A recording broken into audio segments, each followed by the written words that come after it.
Votre magasin Coop IGA Extra de Montmagny et l'espace santé Rachel Berry sont fiers de s'associer à CEMA TV pour la présentation de cette émission d'information. Toujours soucieuse d'être près de sa communauté, votre coopérative d'alimentation s'implique dans le mieux-être de ses 150 employés, à toujours satisfaire davantage ses 6170 sociétaires et à répondre en tout point à leurs besoins, supporter les organismes de bienfaisance et les entreprises du milieu. Votre magasin Coop IGA Extra de Montmagny, c'est tout ça et bien plus. Bonne émission! L'émission Bonjour Côte-du-Sud, une présentation de votre Uniprix Daniel Lachance du complexe Santé Montmagny. Chez Uniprix Daniel Lachance, notre priorité, c'est d'abord vous offrir un service de proximité, personnalisé et professionnel. Des pharmaciens toujours disponibles pour assurer la qualité des soins. Les plus grandes marques dans les cosmétiques, un grand choix pour soins corporels, service rapide de livraison. Uniprix Daniel Lachance du complexe Santé Montmagny, 5 boulevard Taché-Ouest, 88 248 55 95. Les Caisses Desjardins de Montmagny-Lillet, fiers partenaires de l'émission Bonjour Côte-du-Sud. Les Caisses Desjardins de Montmagny-Lillet, fiers partenaires de l'émission Bonjour Côte-du-Sud. Tous ensemble, nous contribuons à faire rayonner des milliers de jeunes. Desjardins, toujours là pour faire briller la jeunesse. Je vous souhaite la bienvenue dans le cadre de cette émission spéciale du mercredi 21 juillet, émission spéciale parce que c'est Bonjour Côte-du-Sud en vacances, alors que toute l'équipe de CEMA TV est en vacances et de retour le 2 août prochain. Donc, vous savez qu'on vous présente quelques-unes des meilleures entrevues qu'on a réalisées au cours de l'année. On a une entrevue rétro à vous présenter. C'est une entrevue qu'on a réalisée au cours des 5-6 dernières années et nos chroniqueurs habituels qui sont avec nous. Donc, aujourd'hui, on vous propose une entrevue qu'on a réalisée le 7 juin 2021 avec M. Daniel Demers, classificateur chez Holstein. Notre entrevue rétro aujourd'hui, c'est une entrevue qu'on a réalisée avec Pierre Lavoie du Grand Défi Pierre Lavoie. Et pour la chronique culturelle, nous sommes avec Catherine Couillard, directrice générale du Carrefour mondial de l'accordéon. Je vous souhaite donc une excellente émission. Bonjour Côte-du-Sud en vacances.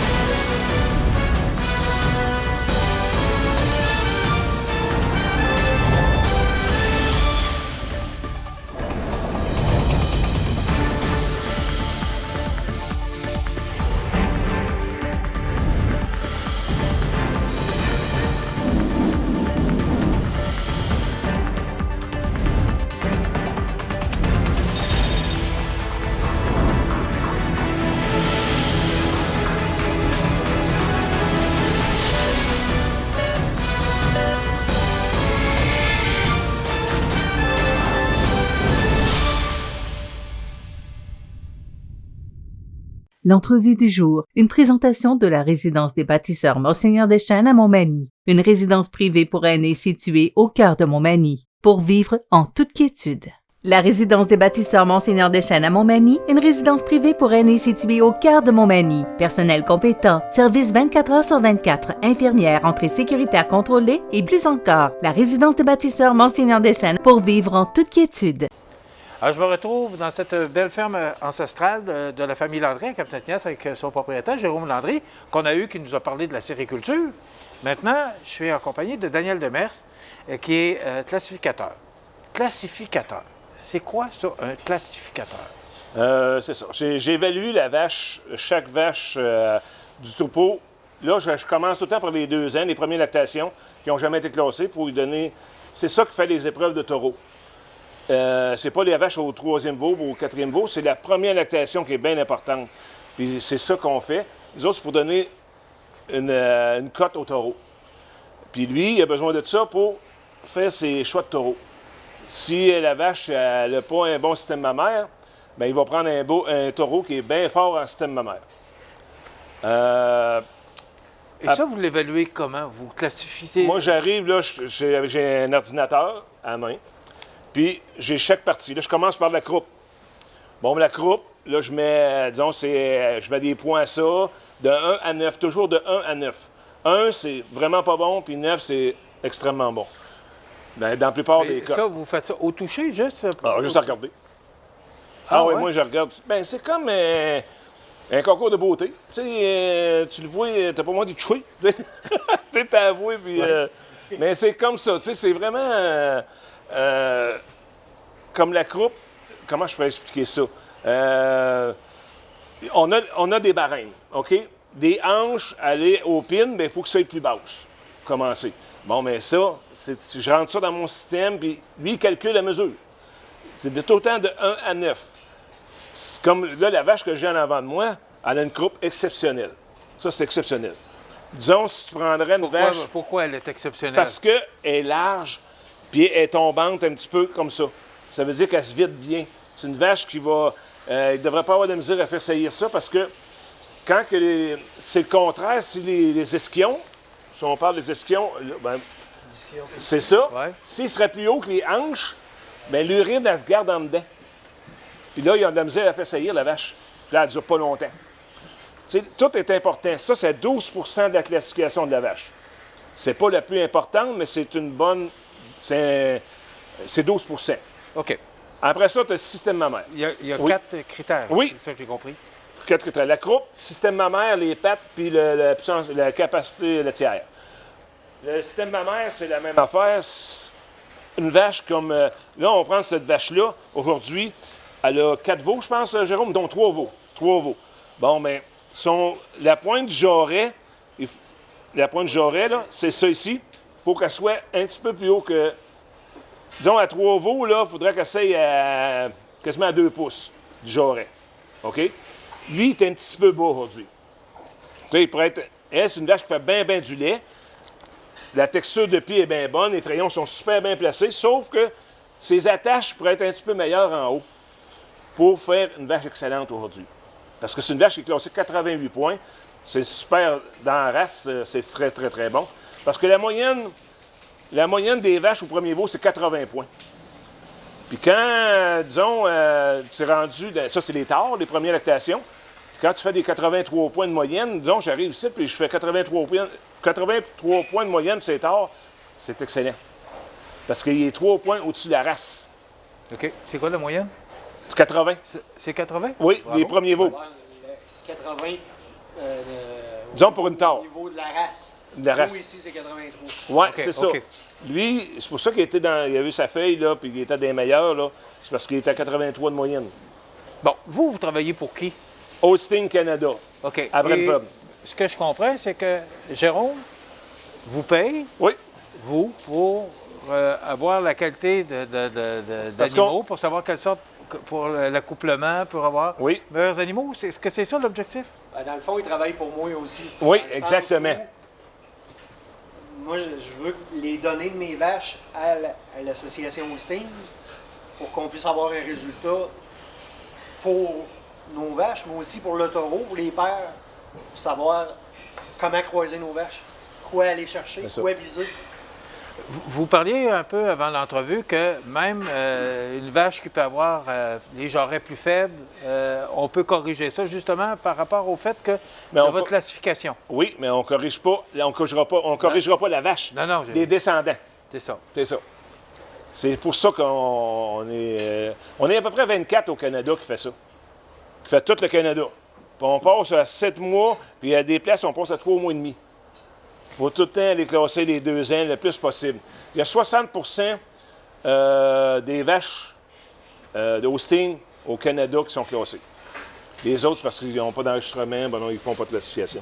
Est-ce que ça augmente aussi la qualité du lait? Est-ce que Ben ça joue? oui, tout va ensemble, tu sais, parce que si le monsieur, là, il fait du bon lait, il a une bonne texture de pied, il a une bonne régie de troupeau, ça va, tu sais, la conformation va tout va ensemble.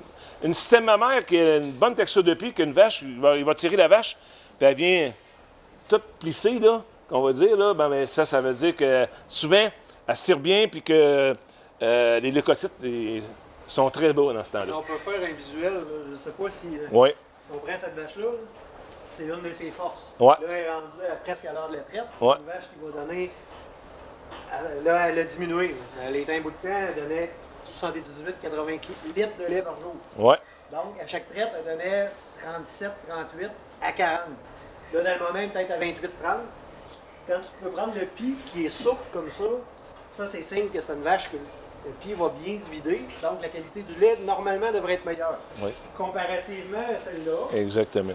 qui elle a un pied très, on dit charnu. Ouais. Il est plus difficile d'aller le chercher. Fait que souvent, il va se vider moins. Souvent, c'est une vache qui va moins bien vieillir aussi. Ça, c'est pas le bon exemple parce que c'est la doyenne du troupeau. Mais, Non, mais ça nous aide à comprendre. Oui, c'est ça. Ça nous aide à comprendre. Parce que moi, j'ai vu sur Facebook là, que tu avais eu des résultats. Et ça a attiré mon attention. Puis c'est pour ça que je voulais savoir exactement à quoi ça servait. Donc, ça veut dire que vous, votre travail, c'est si jamais vous voyez, ou encore Jérôme réalise que la note est plus faible, il y a un travail à faire de la part de l'agriculteur. C'est ça que je comprends. Exactement. Et est-ce que c'est quoi les correctifs que tu aurais eu à apporter au cours des dernières années, que tu as réalisé là? Parce que tu payes pour ça, là. Oh, oui, mais si on prend une vache comme elle, on dit que c'est une vache assez exceptionnelle parce qu'actuellement, elle a 88 points, troisième beau. Donc, elle a fait son 88 points à la deuxième lactation. Ça, c'est Exceptionnel. On va aller chercher 89. 89. Tu peux aller 89, ça, c'est le top pour une deuxième lactation. Ça marche sur première lactation, deuxième lactation. Troisième lactation, elle peut faire excellente. Mais pas avant ça. Comme cette vache-là, c'est la meilleure productrice de l'étable.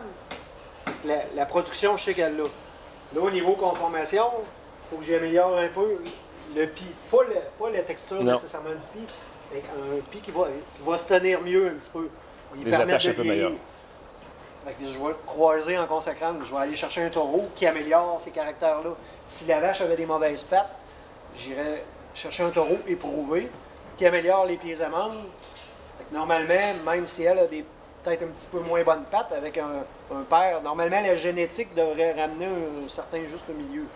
Il y a des critères qui sont plus faciles que d'autres à améliorer, mais c'est ça, c'est à force d'élevage. Ouais. Okay. Et l'idée de ça, c'est d'avoir un meilleur troupeau, d'avoir, bon, pour la revente ou juste pour l'accouplement ou pour le lait? Ça peut être pour la revente, mais d'abord... Qu'est-ce que l'objectif? L'objectif de l'agriculteur, c'est quoi? De produire du lait, faire de l'argent. Faire de l'argent. Comme dans n'importe quel autre job. Exact. Mais on aime aussi... Écoute, on s'est parlé un petit peu hors d'onde, là. C'est 2 fois par jour, 365 jours par année. Avoir le plus de fun possible à tirer ses vaches. Excusez-moi? Avoir du plaisir à tirer les vaches. C'est ça. À travailler avec les vaches. Avoir du plaisir à travailler avec les vaches. Si c'est un fardeau, parce que ils sont déplaisantes ou ils se travaillent pas bien ou tu fais pas de qualité ou tes vaches ont de la misère à se lever parce qu'elles n'ont pas des bonnes pattes, tu es obligé de les aider, tu as des problèmes tout le temps, ça mine réellement. Fait que quand tu as des vaches qui sont plaisantes de travailler, comme celle-là, ou l'autre de côté, la rouge, qui est excellente, bien là, de faire de l'élevage, puis tu vois que les jeunes sont meilleurs que la mère, bien, tabarouette, c'est motivant. En plus d'avoir des sujets qui vont faire beaucoup de lait, parce qu'elle, c'est une vache qui va produire 15 000 kilos dans sa lactation facile, bien, elle devient payante. Fait qu'en plus d'être payante, au niveau production, bien, je peux vendre la génétique, je peux vendre je peux faire la c'est une business, une ferme. Oui, c'est une business. Vous disiez, c'est pas tous les agriculteurs qui font appel à vous. Pourquoi? Bien, il y en a... Pourquoi c'est pas tout le monde qui a le même objectif? Parce qu'il y en a qui n'ont pas le même but. Il y en a que... eux autres, ils rentrent dans les tables, tirent le vache, s'en vont dehors, puis c'est fini. Je veux dire, ils ont moins la passion. Puis ils veulent juste tirer du lait, puis... ils ne veulent pas s'améliorer. C'est un outil, ça. C'est sûr, ça coûte de l'argent, mais c'est un outil de... pour moi, qui coûte pas cher pour qu'est-ce que ça rapporte. Si tu l'utilises, si tu ne l'utilises pas, ça ne donne absolument rien de faire ça. Il faut que tu l'utilises. C'est quoi la différence? On en a parlé un petit peu parce que dans le temps, on avait l'expo de Montmagny. Oui. Jugement d'animaux, c'est pas ça du tout. Là. Faut pas. Non, pas pareil partout. C'est ça. Jugement d'animaux, c'est un concours. Puis on disait de 1 à 10, puis c'est la plus belle vache ou le plus beau taureau. Vous, c'est pas ça. Là. Vous, c'est vraiment d'améliorer. On décortique la vache. Une vache. Donc, là, lui, il me montre celle-là aujourd'hui. Je la classe, je classe toutes ses parties, puis je donne une feuille de même. Là, il sait comment caler sa vache. Un jugement, tu vas pogner les 6 vaches qu'il y a là, puis il faut t'en mettre la première, la meilleure, après ça, l'autre meilleure, tu sais, deuxième, troisième, quatrième, cinquième. C'est ça. Et c'est là la différence. La classification, c'est par rapport à un modèle visé. Ouais. Tu veux aller chercher un certain modèle, qui est démontré que plus tu aspires à ce modèle-là, normalement, plus il devrait être rentable. Donc, tu vas essayer de travailler ton troupeau en fonction de ce modèle-là. Donc, ton objectif, Jérôme, c'est que ton troupeau soit le mieux organisé possible, que la génétique soit de qualité pour avoir une meilleure ferme, Je peux te demander. plus rentable. Ouais, bon. Là, disons, la moyenne de la race, c'est 2 lactations. Puis ça, c'est pas fort. Nous autres, ce qu'on recherche, là, c'est avoir des 4e, 5e, 6e veaux d'un table, des 7e veaux d'un table. Ça, c'est payant. Tu n'as pas besoin de l'élever, cette vache-là, elle te donne du lait. Puis ces vaches-là, c'est les autres qui donnent le plus de lait d'habitude. Tu sais, quand tu fais juste 2 lactations, tu payes, la première année, elle paye quasiment juste sa pension. Puis la deuxième année, elle commence à payer. Puis là, c'est la moyenne de la race, tu sais, elle n'est pas assez haute, là. C'est moins de 4 ans. C'est ça, c'est 2 lactations. Comme les 2 vaches qu'on a là, la rouge, c'est une 5e lactation, puis l'autre, la petite, c'est une 8e lactation. Ouais. Elle, là, elle est payée, ça fait longtemps. payante, là. Parce que la première lactation paye à peu près son coût d'élevage les 2 premières années. Fait qu'elle devient rentable à partir de son 2e veau. Et là, si elle a de la misère à faire 2 lactations, ben, une roue qui tourne, tu payes juste l'élevage de tes sujets, puis tu as moins de rentabilité. Et ça, c'est tous les agriculteurs qui pensent de même. Là. C'est une business. C'est le modèle qu'on Ouais. C'est pas tout le monde qui pense de même, par exemple. Il y en a qui faut que ça vire. Disons, si elle fait passer de lait là, à 2e veau, un autre. Tu sais, il n'y en a pas un qui est pareil. OK. Mais disons, il faut dire, là, faire de l'argent, puis... tu sais, là, au Québec, là, les fermes, c'est pas les plus grosses. Tu vas dans l'Ouest, c'est des grosses fermes. modèle familial. Ça change. Ici, c'est familial encore. Puis les gars, ils prennent soin de leurs vaches. Puis quand c'est rendu 4e, 5e veau, c'est payant, ça. C'est des vaches payantes.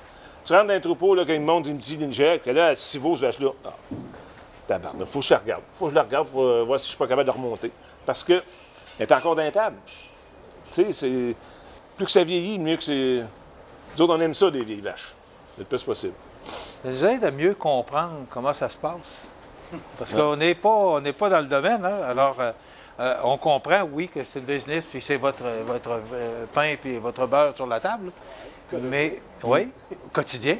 Mais on sait que c'est un travail tous les jours. Tu parlais de faire la traite matin et soir, 365 jours. Il n'y a pas de vacances, il n'y a pas de congé. Alors... On essaye d'en prendre. Donc, il faut s'organiser pour que ce soit... Avoir du fun, quand il se lève le matin, qu'il y ait du fun à tirer ses vaches. Qu'il y ait du fun. C'est ça qui va durer le plus longtemps possible. À tirer des belles vaches. Puis ça prend une certaine rentabilité parce que... C'est ça. Il y a une retraite au bout de On a ça. encore des affaires à payer. Hey, merci beaucoup, M. Demers. Ça fait plaisir. Daniel Demers, qui est classificateur pour la compagnie Holstein, et Jérôme Landry, qui est propriétaire de cette belle ferme ancestrale ici, à Cap-Saint-Ignace, à Fort-Landry. Merci beaucoup de nous avoir reçus. Puis merci beaucoup, parce que moi, je n'imaginais pas que ça existait. Là, on le sait. Puis probablement que les gens qui nous regardent, plusieurs ne savaient pas que vous existiez. Non, mais en tout cas. Merci beaucoup. Voilà, ça complète notre reportage aujourd'hui. L'entrevue du jour, une présentation de la résidence des bâtisseurs Monseigneur Deschênes à Montmagny, une résidence privée pour aînés située au cœur de Montmagny, pour vivre en toute quiétude. Les Caisses des Jardins de Montmagny-Lillet, fiers partenaires de l'émission Bonjour Côte-du-Sud.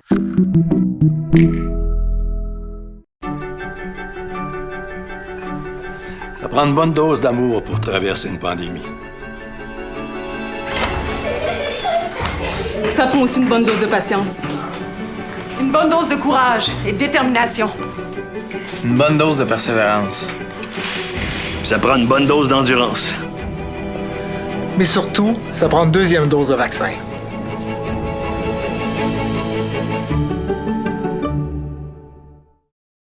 Votre magasin Coop, c'est un large éventail de fruits et légumes, gâteaux personnalisés, mets cuisinés, bouchées à votre service, charcuterie, fromage, poissons frais, produits locaux. Une fraîcheur garantie à chacune de vos visites à votre magasin Coop IGA Extra de Montmagny.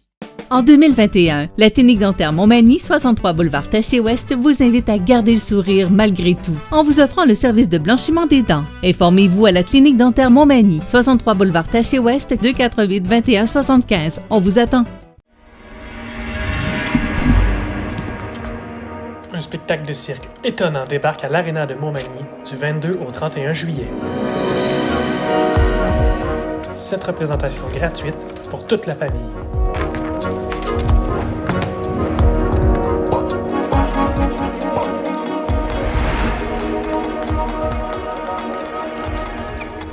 Billets disponibles chez les Arts La Seine de Montmagny. Si vous avez des belles ventes et pas une scène dans le compte de banque, c'est probablement que vous payez du long terme avec du court terme. L'agilité financière, c'est important en période de crise. Parlez-en à votre CPA.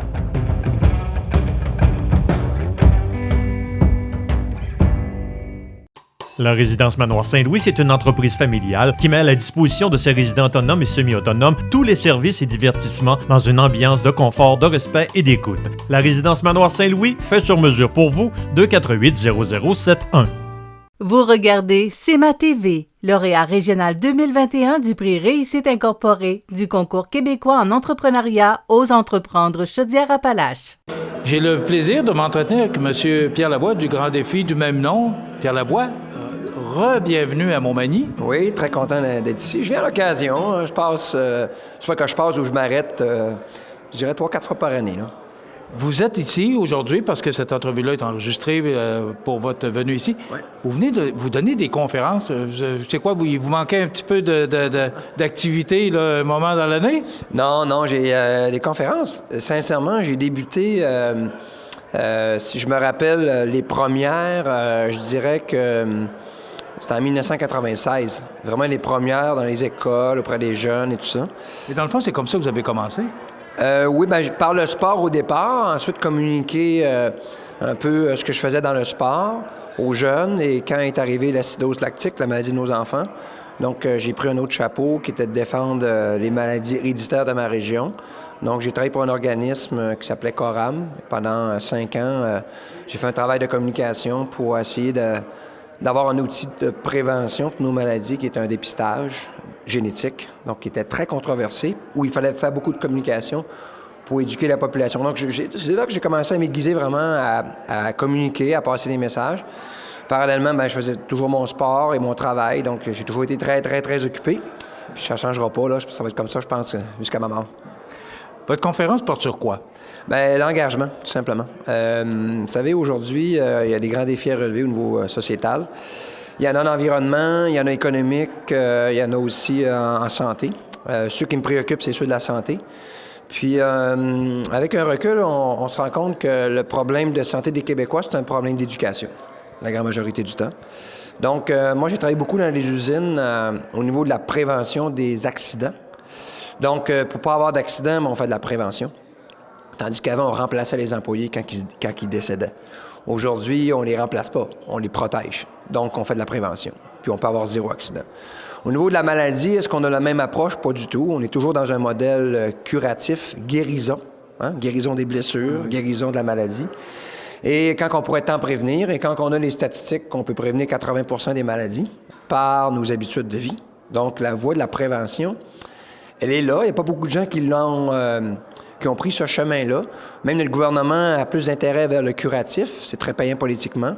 Mais l'avenir, bien entendu, dans 100 ans, notre société sera différente, elle sera plus instruite, elle aura des comportements exemplaires pour leur santé. Chaque personne sentira que sa responsabilité personnelle, elle est très importante dans sa santé. Et le modèle aura évolué, mais ça va passer par l'éducation. Donc, le grand défi, c'est un mouvement éducatif au niveau de la santé humaine par la prévention. Donc, on lance des programmes. On a présentement 9 programmes et événements. Il y en a 3 autres qui seront annoncés dans les prochaines semaines, les prochains jours. Donc, on est fiers. On a lancé quelque chose de différent, qui fait du bien, qui est rafraîchissant. Puis qu'un jour, toutes les sociétés modernes prendront également cette voie de la prévention. D'ailleurs, les pays scandinaves sont déjà dans ces voies-là. On se rend compte que dans les pays scandinaves, le budget d'éducation est beaucoup plus élevé que le budget de la santé.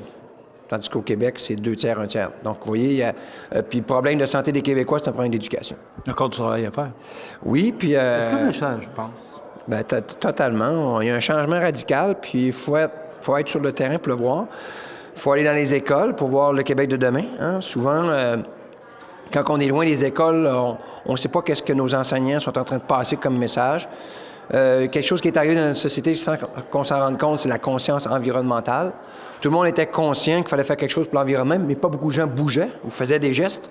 Et c'est les enseignants qui ont fait le premier geste en éduquant nos enfants, en leur disant qu'il fallait protéger l'eau et qu'il fallait récupérer, que c'était important pour l'environnement. Donc, après 25 ans, il avait créé 2 générations qui avaient l'esprit beaucoup plus verte. Et quand ils sont rentrés dans notre société, ils nous ont tous aidés à prendre un virage vert. Et aujourd'hui, tout le monde est prêt à faire sa part pour l'environnement. Donc, ça veut dire qu'un chemin social, ça ne s'impose pas. Ça passe toujours par l'éducation. Bon, on sait que vous avez vécu des épreuves. On connaît l'histoire d'une partie de votre vie. Est-ce que c'est ça qui vous a amené là? Ou c'est tout un nombre de facteurs? Non, c'est vraiment nos enfants qui, au départ, j'étais un sportif. Je performe dans le sport. Je suis une personnalité sportive. Je travaille dans une usine. Mais quand arrive l'acidose lactique, tu as le sentiment d'urgence, de poser des gestes.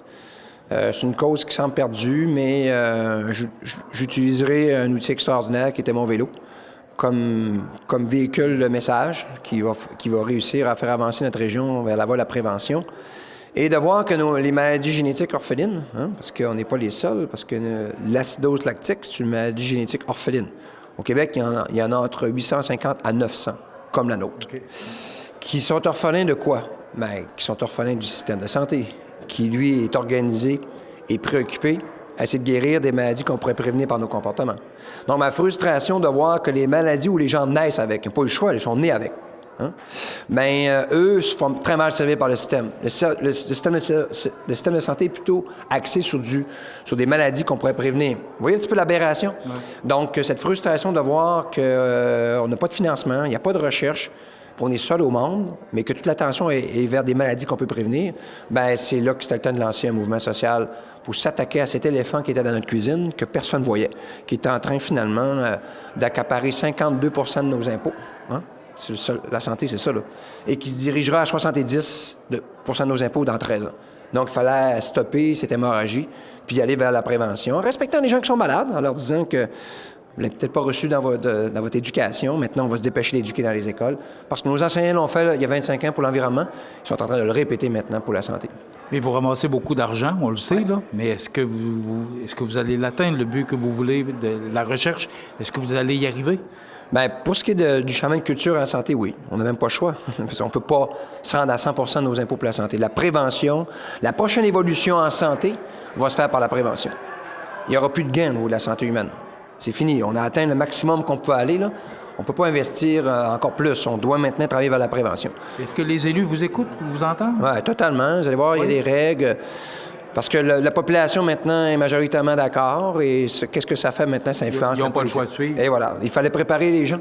Comme le dépistage de notre région, il fallait préparer les 274 000 habitants, là, que c'était ça le gros bon sens. Puis quand le gouvernement voit que la population est d'accord, là, ils mettent des mesures pour accélérer le processus de changement. C'est des phénomènes sociaux. Il faut juste les étudier, voir comment on peut influencer une société, comment on peut l'amener à tourner, à changer une culture. Moi, je l'ai vu dans les usines où j'ai travaillé.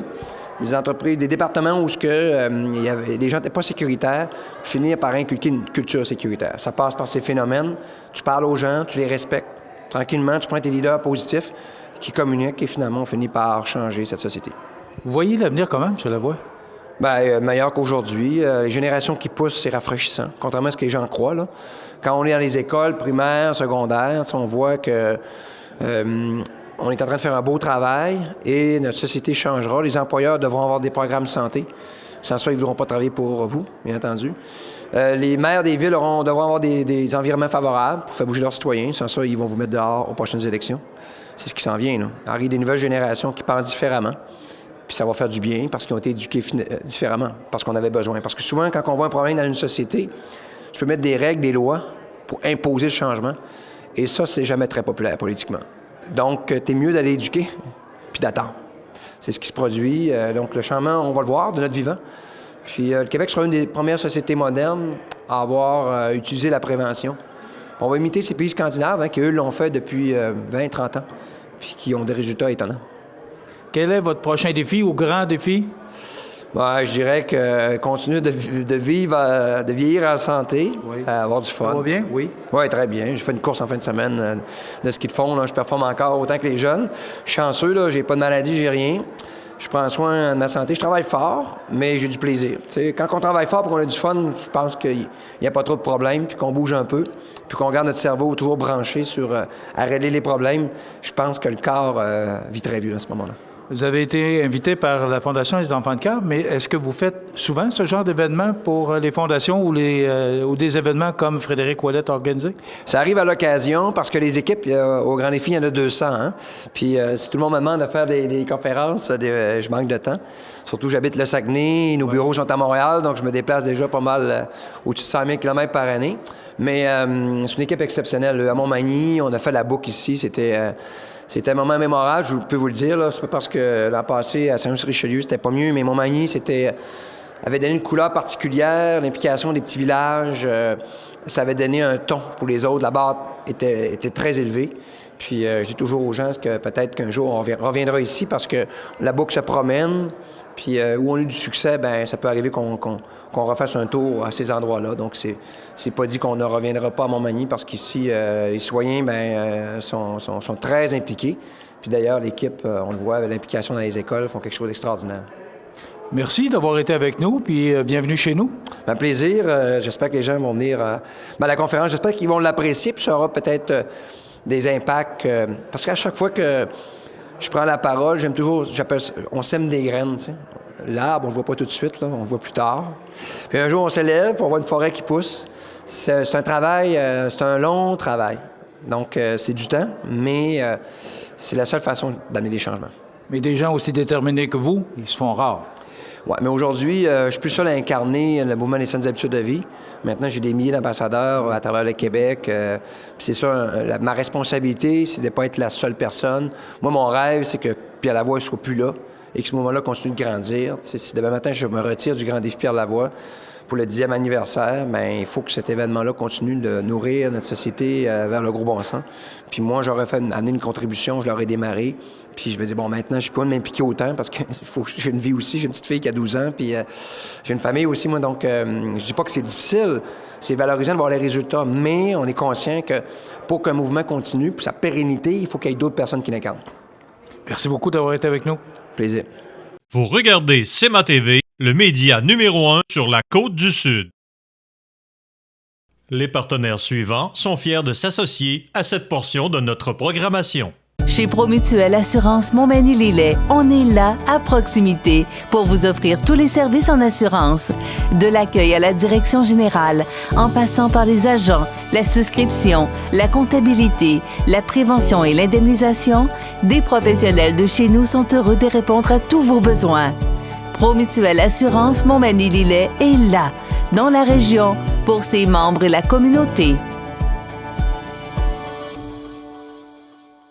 La toute nouvelle clinique d'optométrie Skyvision à Montmagny vous offre un examen de la vue accessible rapidement, le jour, le soir et même le samedi. Grand choix de montures pour tous les goûts, les styles et le budget. C'est une équipe jeune, dynamique avec un service incomparable. 61C Boulevard Taché-Ouest ou skyvisionoptométrie.com.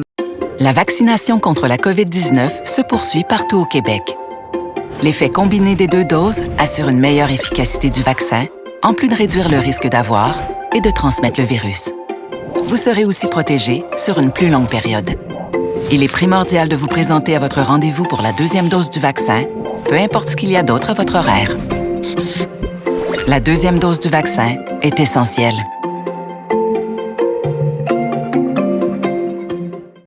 La résidence Manoir Saint-Louis, c'est une entreprise familiale qui met à la disposition de ses résidents autonomes et semi-autonomes tous les services et divertissements dans une ambiance de confort, de respect et d'écoute. La résidence Manoir Saint-Louis fait sur mesure pour vous, 248-0071. Si vous avez des belles ventes et pas une scène dans le compte de banque, c'est probablement que vous payez du long terme avec du court terme. L'agilité financière, c'est important en période de crise. Parlez-en à votre CPA.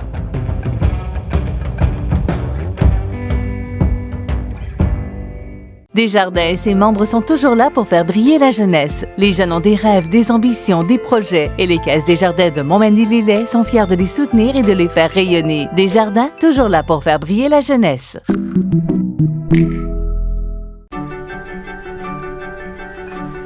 Ça prend une bonne dose d'amour pour traverser une pandémie. Ça prend aussi une bonne dose de patience. Une bonne dose de courage et de détermination. Une bonne dose de persévérance. Puis ça prend une bonne dose d'endurance. Mais surtout, ça prend une deuxième dose de vaccin.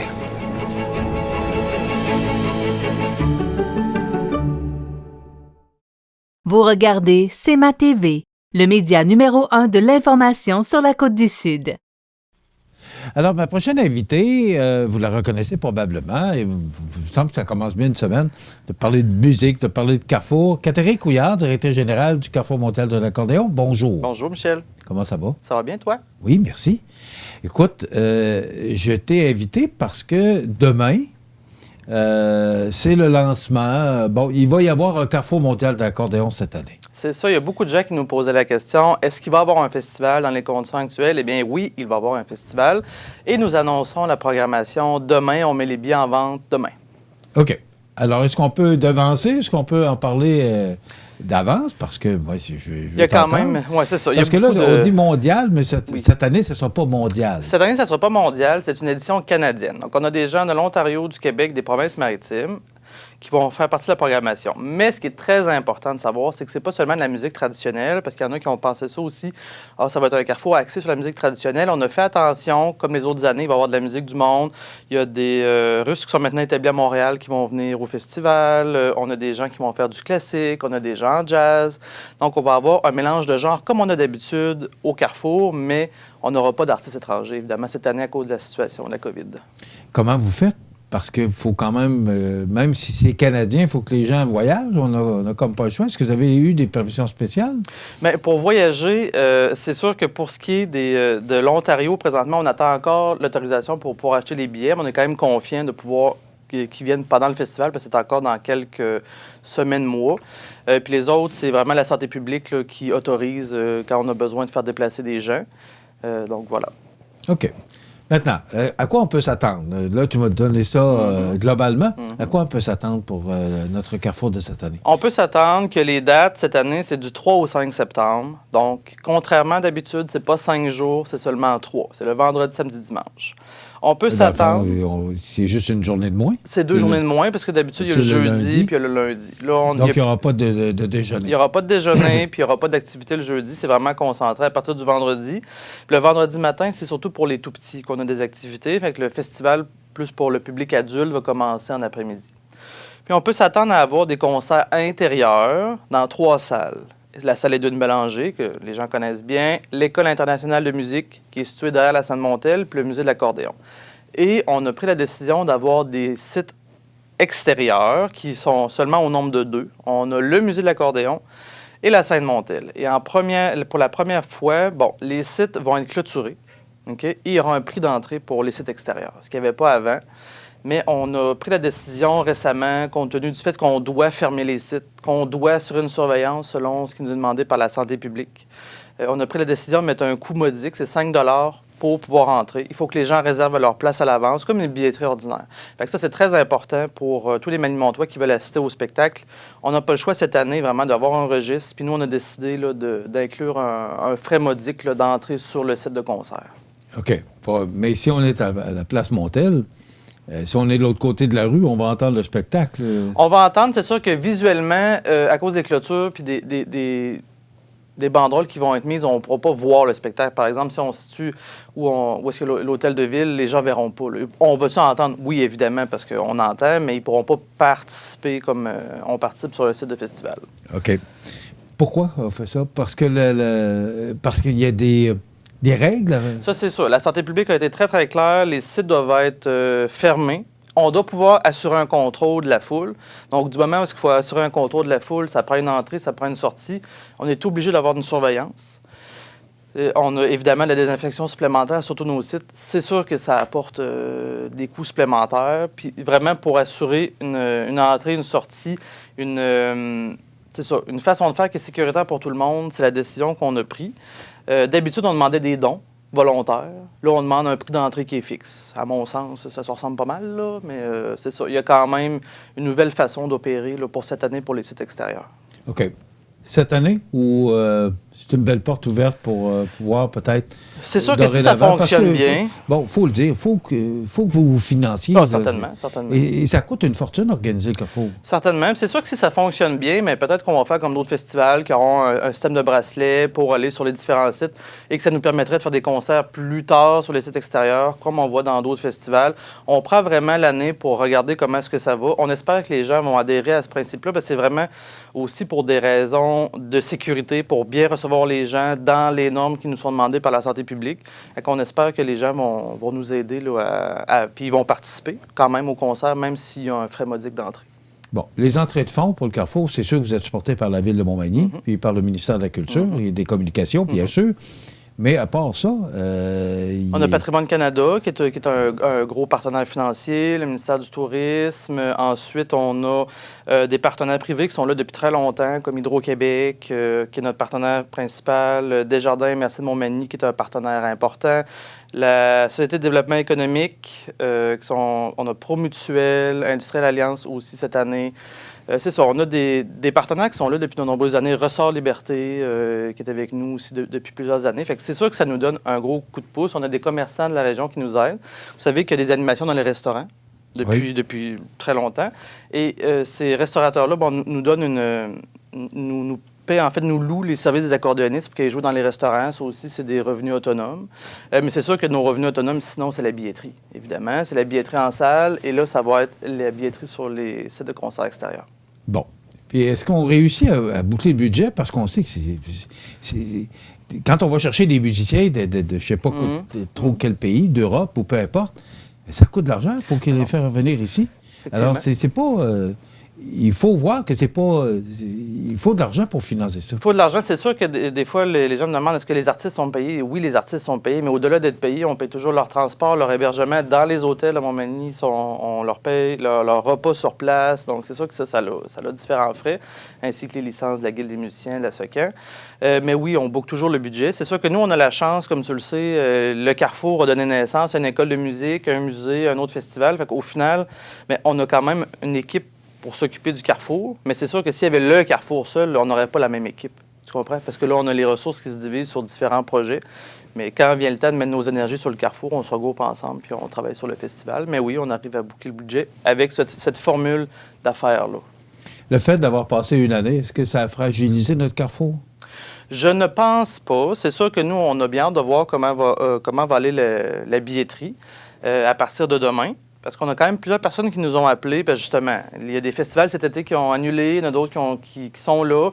Fait que c'est sûr que les gens, ils sont pas trop sûrs. On l'a appelé, puis on va répondre à toutes vos questions, ça va nous faire plaisir. Aussi, c'est ça, les concerts, les sites, les mesures sanitaires qu'on met en place. On verra après quelques semaines comment va notre billetterie, mais je pense que les gens nous attendent quand même. OK. C'est quand même 2 mois, là, à peu près 2 mois là, pour la présentation. Et ça pourrait peut-être être, au niveau des mesures sanitaires, ça pourrait peut-être être un peu étendu. Mais combien de personnes vous pouvez recevoir? Exemple, à Place Montel? Place Montel, on l'a calculé, là, puis on parle d'un peu plus que 200 personnes, là, en bulle de 1,5 mètres. Ça veut dire on a deux sièges, 1,5 mètres, 2 autres sièges avec des gradins, c'est à ça que ça ressemble. Edwin, on parle de presque 200 personnes, 188 personnes. Il y a des concerts qu'on a mis en double représentation. C'est sûr qu'il n'y aura pas autant de place que d'habitude. Les gens, des fois, ils nous appellent, ils disent « Ah, je vais peut-être acheter mes billets plus tard. » Vous pouvez, mais il ne restera peut-être plus de place non plus.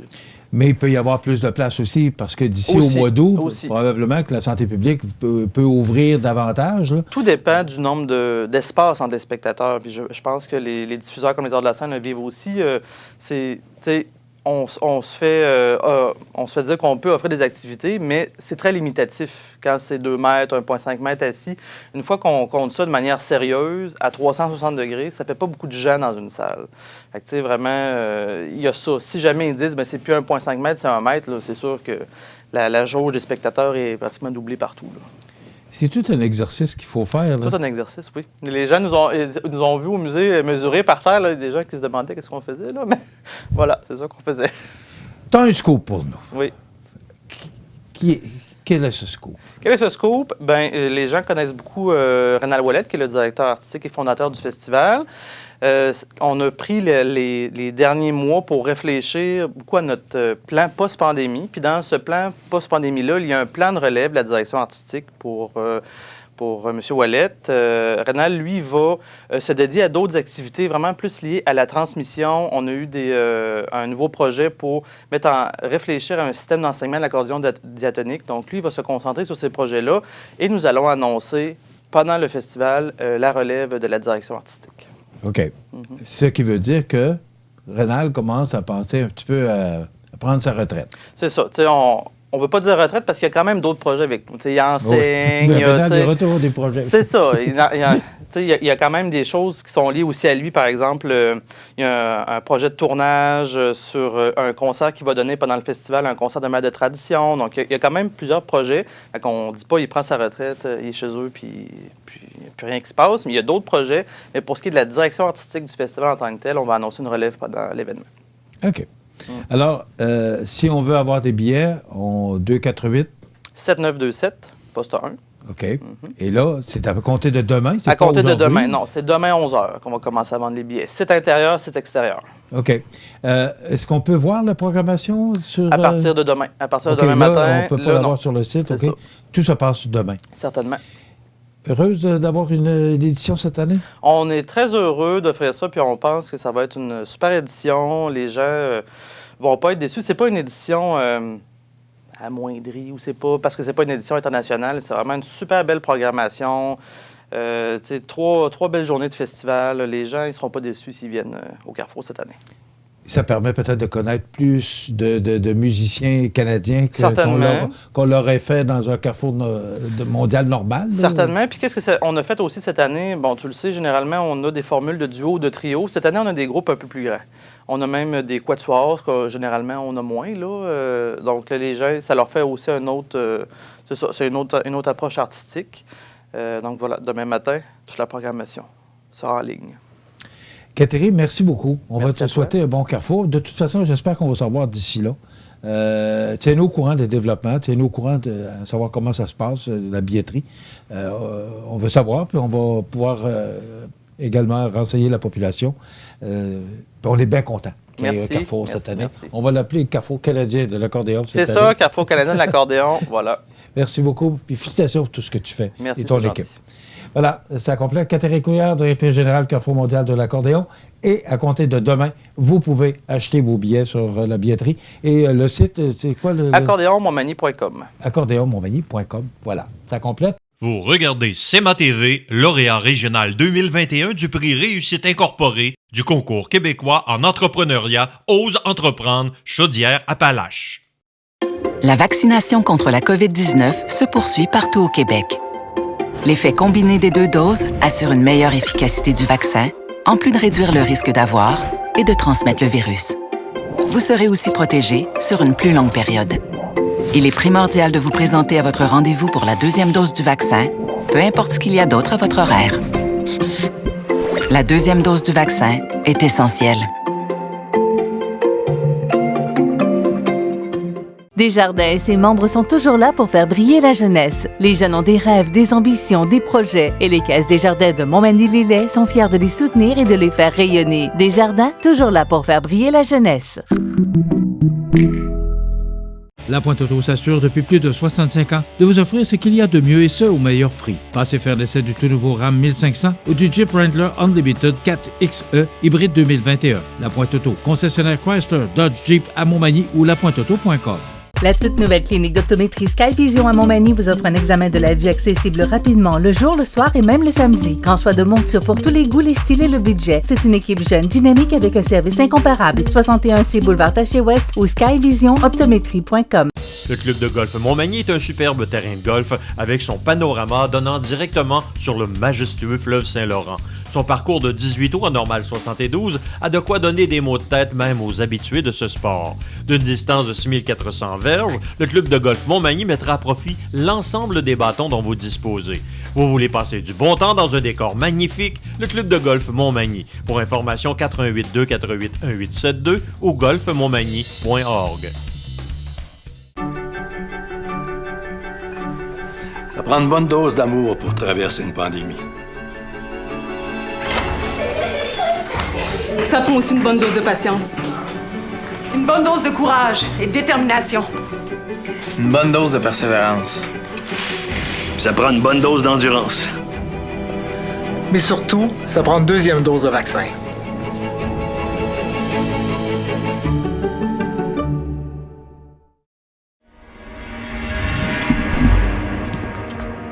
Un spectacle de cirque étonnant débarque à l'Aréna de Montmagny du 22 au 31 juillet.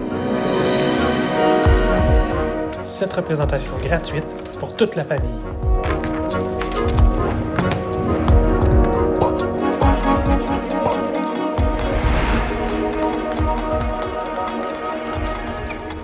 Billets disponibles chez les Arts de la Scène de Montmagny. Vous regardez CEMA TV, le média numéro 1 sur la Côte-du-Sud.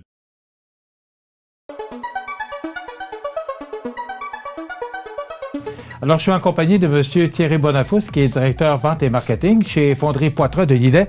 Ça roule à fond de train chez Poitras? Oui, tout à fait. Faut dire que l'industrie automobile actuellement est en pleine croissance malgré la COVID. Il y a de la demande pour des véhicules. Puis chez Fonderie Poitras, on fait des composantes pour les véhicules, notamment toutes les composantes de transmission de la puissance. Donc, ça ne dérougit pas. On a besoin de main-d'œuvre, justement, pour les raisons que vous venez de citer. On cherche du monde. Alors, qu'est-ce que vous recherchez exactement comme spécialité ou comme secteur d'activité là, pour la main-d'œuvre? Il y a actuellement à peu près une quinzaine ou une vingtaine de postes disponibles, notamment à la finition automatisée. Donc, c'est des postes où on va assister des robots, on va alimenter des robots avec les pièces qui sont fabriquées dans l'usine. Les robots vont meuler les petites imperfections ou des chemins de coulée qui sont restés après le cassage. Donc, les gens vont manipuler ces pièces-là, ils vont alimenter les robots, et puis les robots font le travail. Ensuite de ça, il y a de l'inspection. Donc, c'est un environnement qui est propre, qui est sécuritaire.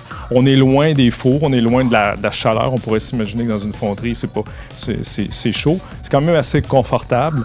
Mais dans cet environnement-là, la finition, c'est propre, c'est sécuritaire, puis c'est un emploi que monsieur, madame, tout le monde peut faire. On a des étudiants, on a des femmes, des hommes, des jeunes, des moins jeunes. Et c'est un emploi permanent. Donc à temps plein. Pour postuler? Pour postuler, oui. On peut venir à la fonderie directement. Hein. C'est pas parce qu'on est dans une situation qu'on connaît qu'on reçoit personne. Les mesures sanitaires sont en place, la protection, tout est là. Vous êtes venu à l'usine, vous l'avez vu par vous-même. On peut postuler sur le site web de Fonderie Poitras, donc fondriepoitras.com, dans la section carrière. On peut envoyer son CV à carrière à commercial fondriepoitras.com par courriel. Mais le plus simple, c'est d'aller sur le site web ou de passer nous voir.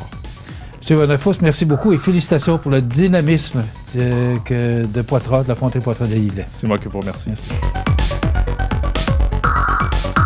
Bienvenue chez Fonderie Poitras. Ici, on fabrique des composants de transmission de la puissance automobile depuis plus de 25 ans. La passion, le respect et l'esprit d'équipe, c'est ce qui nous propulse au quotidien. Je suis certain que vous aimerez votre visite.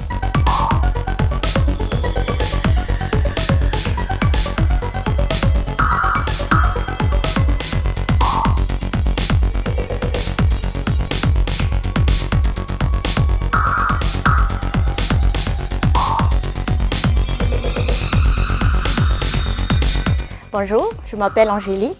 J'ai commencé ici comme technicienne en métallurgie. 5 ans plus tard, je suis directrice de département de l'ingénierie. J'ai fait mon chemin. Viens faire le tien.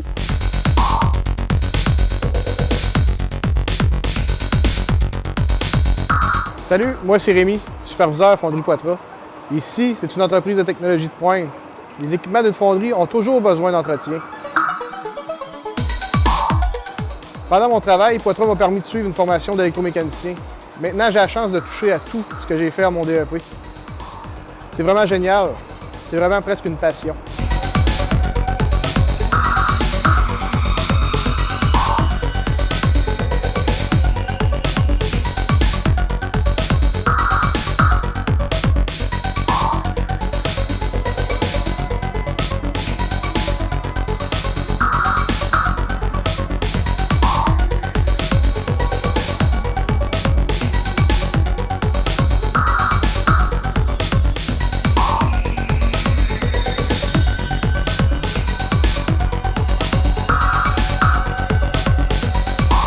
Salut, moi c'est Stéphane. Je suis superviseur de production. C'est la finition que tu commandes chez Fonderie Poitras. Tu vas t'assurer de ce qui se passe chez nos clients répond aux normes de qualité. Les pièces arrivent de la production. Il faut d'abord les inspecter. Ensuite, il faut les meuler pour enlever les imperfections en utilisant les meules robotisés ou encore les meules manuelles ou semi-automatiques. Comme tu peux voir, on s'ennuie pas chez Fonderie Poitras. Bonjour, moi c'est Chantal aux ressources humaines. T'as aimé ta visite? Une carrière en fonderie, ça t'intéresse? Commence par la finition et fais ton chemin. T'as des compétences particulières? Viens m'en parler. Beaucoup de défis t'attendent. Fais parvenir ton CV à carrière avec un S à commercial-fonderiepoitras.com.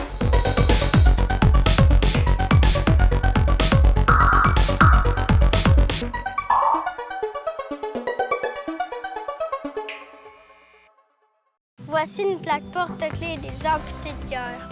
Quand vous utilisez une plaque porte-clés, vous protégez vos clés. Si vous les perdez, la personne qui les trouvera pourra appeler au numéro au dos de la plaque. Ou les déposer dans une boîte aux lettres. Puis, les amputés de guerre vous retourneront vos clés. Gratuitement! Commandez vos plaques porte-clés aujourd'hui à amputédeguerre.ca. Et améliorez la vie des personnes amputées comme moi. Merci. L'activité physique diminue la tension. Donc, vous pouvez décompresser mieux. Tout va tellement mieux quand on bouge.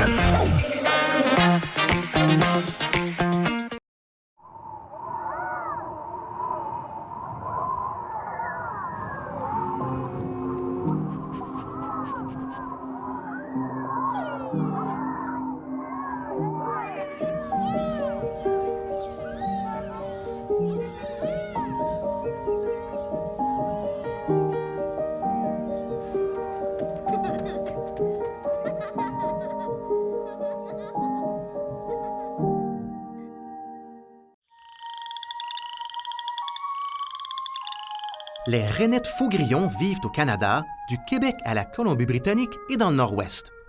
Ces petits amphibiens passent l'hiver gelés sous les débris forestiers. Ils chantent dès le réveil au printemps. Ce chant ressemble au bruit d'un ongle qui passe sur les dents d'un peigne. Les rainettes faux-grillons vivent dans plusieurs types de plans d'eau peu profonds. Et elles sont sensibles aux changements dans leur habitat. Pour en savoir plus sur les rainettes faux-grillons, ffdp.ca. Vous regardez CEMA TV, le média numéro 1 de l'information sur la Côte-du-Sud. La résidence funéraire Boulanger vous propose une gamme complète de services personnalisés afin de répondre à tous vos besoins en matière de funérailles. Nous vous fournissons des installations de services innovants qui répondent en évolution des familles d'aujourd'hui. Nous prenons soin de vous afin que vous puissiez vous concentrer sur ce qu'il y a de plus important, votre famille, vos amis et vous-même. Salon funéraire adapté pour votre plus grand confort, grand stationnement et facilité d'accès. La résidence funéraire Boulanger, pour bien faire dans la dignité. Le réseau de télévision CEMA TV vous présente les avis de décès.